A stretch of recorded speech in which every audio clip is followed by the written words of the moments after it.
제가 상담과 부모 교육을 받으면서 변화되니 아이들이 저와 대화를 하기 시작하고 집이 가장 좋다고 표현을 했습니다.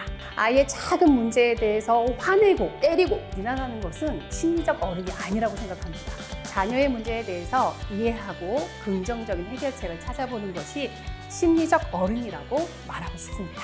화가 나고 짜증이 나는 건 자연스러운 반응인데 그걸 부정적으로 자녀한테 표현하는 건 어른답지 않은 행동이라는 말씀이시죠? 맞습니다.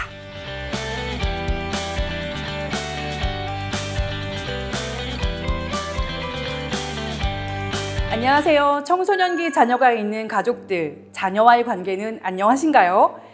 내 속에서 나온 것 같지 않은 청소년기 자녀와 관계에 대해서 이야기를 나눠볼 텐데 이 주제로 3회기로 나눠서 이야기를 나눠볼 거예요. 오늘은 첫 회기로서 말 안 듣는 청소년 자녀와 살아가는 법에 대해서 이야기를 나눠보겠습니다. 사춘기 부모 교육에 대해서 이야기를 나눌 가족학 전문가 신희숙 선생님을 모셨습니다. 선생님 안녕하세요. 자기소개해 주시죠. 안녕하세요. 신희숙입니다. 저는 가족학을 전공하고 부모 교육과 가족 상담을 하고 있습니다. 연년생 남매를 키우기도 하고요. 제가 사춘기 아이들과 관계가 많이 안 좋았던 마음이 아픈 부모였습니다. 공부를 하고 나서 아이들과 관계 회복을 했습니다. 관계가 회복되었다니 다행입니다. 말씀하신 중에 마음이 아픈 부모라고 표현을 하셨네요. 자녀와의 관계가 어떻게 안 좋았고 어떻게 회복을 하셨는지 저희한테 소개를 좀 해주시겠어요? 전 이런 얘기할 때 창피하고 뻘쭘합니다. 아이들을 때렸던 엄마입니다. 제가 상담과 부모 교육을 받으면서 변화되니 아이들이 저와 대화를 하기 시작하고 집이 가장 좋다고 표현을 했습니다. 와, 관계가 회복되는 과정이 더 궁금해지는 이야기네요. 오늘 주제는 사춘기 자녀와 관계인데 선생님과 관련이 더 깊겠어요. 자, 아이를 때렸던 부모임에도 불구하고 관계가 회복되었고 또 행복한 가정이 되셨다고 말씀해 주셨는데 어떻게 회복이 되었는지 조금 더 자세하게 설명해 주시겠어요? 자녀들이 느끼는 행복한 가정이라는 것에는 어떤 의미가 있을까요? 부모님과의 관계에서 편안함을 느껴야 합니다. 사춘기 발달의 특성은 많이 불안한 상태라고 할 수 있습니다.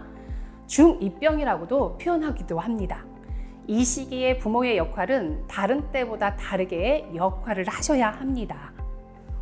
그럼 자녀가 사춘기인 건 저희가 어떻게 알 수 있을까요? 사춘기가 왔음을 알려주는 대표적 증상이 있습니다. 이런 증상들은 뇌의 변화와 관계가 있습니다.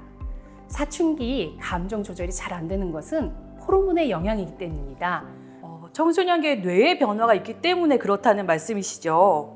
네, 여기서 정말 중요합니다. 우리 아이가 뭔가 잘못되었거나 부모를 싫어해서가 아니라 뇌의 변화 때문에 짜증이 납니다. 이것을 이해하시고 부모님들은 사춘기 자녀와 기싸움을 안 하시는 것이 필요합니다. 저는 기싸움이라고 표현을 해요. 아이들은 감정 조절을 잘 못하거든요. 기싸움, 혹시 선생님도 자녀와 기싸움을 하셨나요? 제가 마음이 아픈 부모였다고 표현을 한 것은 아이들의 사춘기 특성을 이해하지 못하고 잘 받아들여주지 않고 화를 내고 제 뜻대로 하려고 했었거든요. 부모의 권력을 더 쓰려고 했어요. 이게 기싸움일 수 있습니다. 그러면 사춘기 자녀와 기싸움을 하지 않는 부모가 되어야 된다는 말씀이신데 어떻게 하면 될까요? 질문을 잘 하셨습니다. 사춘기 자녀의 행동을 이해하는 것이 필요합니다. 이해를 하게 되면 자녀를 존중하게 됩니다. 우리 아이의 행동을 이해하는 것 중 첫 번째가 뇌의 변화로 사춘기 아이들은 감정 조절이 잘 되지 않아 짜증을 많이 낸다. 이건 당연한 거다. 그렇기 때문에 부모님은 이해하시고 받아주시면 아이는 존중받는다. 이걸 느끼게 되는 겁니다. 그럼 아이들이 짜증을 내는 게 부모에 대한 적대감이나 반항심이 아니라 뇌의 변화로 인해서 자연스럽게 나오는 과정이라는 말씀이시네요. 맞습니다. 그래서 아이들이 하는 행동에 대해서 기싸움을 하지 말라는 건 가방을 집어 던지고 방문을 쾅 닫고 자기 표현을 거칠게 하는 것을 부모가 그 행동들에 대해서 힘들어합니다. 그렇기 때문에 아이의 행동에 대해서 반응하지 않는다. 이게 기싸움을 안 하는 것입니다. 그렇군요. 그럼 우리 청소년 자녀가 뇌의 변화로 인해서 짜증을 낸다까지는 저희가 이해를 했는데, 그러면 사춘기 청소년 자녀와 부모가 어떻게 기싸움을 하고 있는지, 기싸움을 하고 있지 않은지를 점검할 수 있는 방법이 있을까요? 네, 있습니다. 부모로서 자신을 점검하는 것이 꼭 필요합니다. 아이들의 문제 행동에 대해서 아이에게 아주 감정적으로 대하거나 부모 뜻대로 아이를 조정하려고 하면 아이와 감정적으로 많이 힘들어지면서 이게 기싸움을 하고 있는 것입니다. 그러면 부모는 자녀의 문제에 대해서 어떤 태도를 가져야 되죠? 부모는 아이 문제에 대해서 해결될 수 있다고 믿고 아이와 해결 방법을 하나씩 찾아보고 그 태도가 필요합니다. 저는 이 태도를 심리적 어른이라고 표현하고 싶습니다. 어른은 나이가 들면 어른이 됩니다. 그러나 저처럼 아이의 작은 문제에 대해서 화내고 때리고 비난하는 것은 심리적 어른이 아니라고 생각합니다. 자녀의 문제에 대해서 이해하고 긍정적인 해결책을 찾아보는 것이 심리적 어른이라고 말하고 싶습니다. 심리적 어른이라는 표현이 참 마음에 와닿는 것 같아요. 그런데 조금 어렵기도 하거든요. 이걸 적용할 수 있는 예를 들어 주신다면 어떤 게 있을까요? 예를 들어서 시험 기간에 자녀가 공부하는 시간을 스스로 계획을 세워서 하고 싶어 한다면 자녀가 스스로 공부하는 시간을 조절하는지 지켜보는 것이 필요합니다. 근데 아이가 잘하면 다행인데 잘하지 못할 때는 어떻게 해요? 맞아요. 잘하면 문제가 없죠. 잘하지 못할 때 제가 했던 말이에요. 너 그럴 줄 알았어. 말만 하고 하면서 행동에 대해 바로 비난이나 무시를 하면 상처를 받게 됩니다. 아이를 이해하는 시간이 필요합니다. 청소년기는 실수를 하는 시기입니다. 부모는 자녀의 문제 행동에 대해서 이해하는 마음에 여유가 필요합니다. 심리적 어른은 자녀를 양육할 때 마음에 여유가 있는 것을 말합니다. 부모가 여유가 있다는 것을 심리적 어른이다. 이렇게 이해가 될 수 있겠네요. 그럼 심리적 어른이 되려면 부모는 어떻게 해야 될까요? 방법을 좀 알려주세요.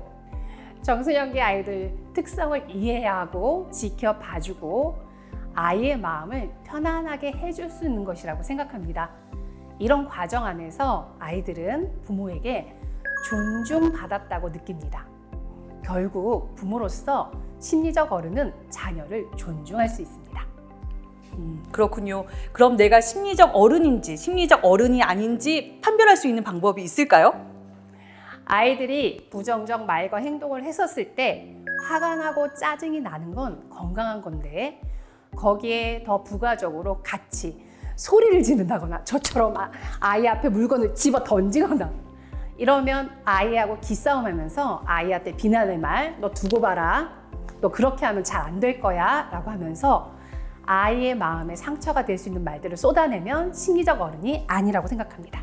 네, 보다 좀 분명해지는 것 같아요. 화가 나고 짜증이 나는 건 자연스러운 반응인데 그걸 부정적으로 자녀한테 표현하는 건 어른답지 않은 행동이라는 말씀이시죠?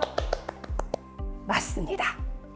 자, 그럼 이 영상을 보는 부모님들이 현재 어떤 부모인지 점검하시면 굉장히 좋을 것 같아요. 자, 오늘은 청소년기 자녀에 대해서 아주 짧게 알아봤는데요. 우리가 청소년 자녀와 사이좋게 지내기 굉장히 어렵잖아요. 어떻게 하면 사이좋게 지낼 수 있을까요? 방법을 좀 알려주세요. 사이가 좋아지는 건 시간이 좀 걸립니다. 그래서 자녀 교육은 농사의 법칙이라고 해서 씨앗을 뿌리고 물도 주고 잡초도 뽑아주고 비료를 주는 시간이 필요하듯 지금 사춘기 아이들과 관계를 더 좋게 하기 위해서 기다려 주셔야 합니다. 조급해하지 않고 진짜 농사 짓는 마음으로 키워내는 것이 부모의 역할이라고 생각이 듭니다.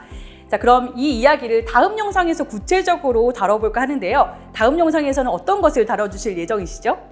2부에서는 우리가 대화법 중에 아이한테 상처 주는 대화법, 하지 말아야 할 표현에 대해서 이야기 나누고 싶습니다. 오늘 아이들이 사춘기 특성으로 뇌의 변화가 좀 크다고 했잖아요. 그래서 부모가 무심코 한 말에 상처를 깊이 받아요. 2부에서는 부모가 상처를 어떻게 주는지 체크할 겁니다. 그렇군요. 자, 그럼 이 이야기는 다음 영상에서 계속하시죠. 저희 다음 영상에서 뵙겠습니다.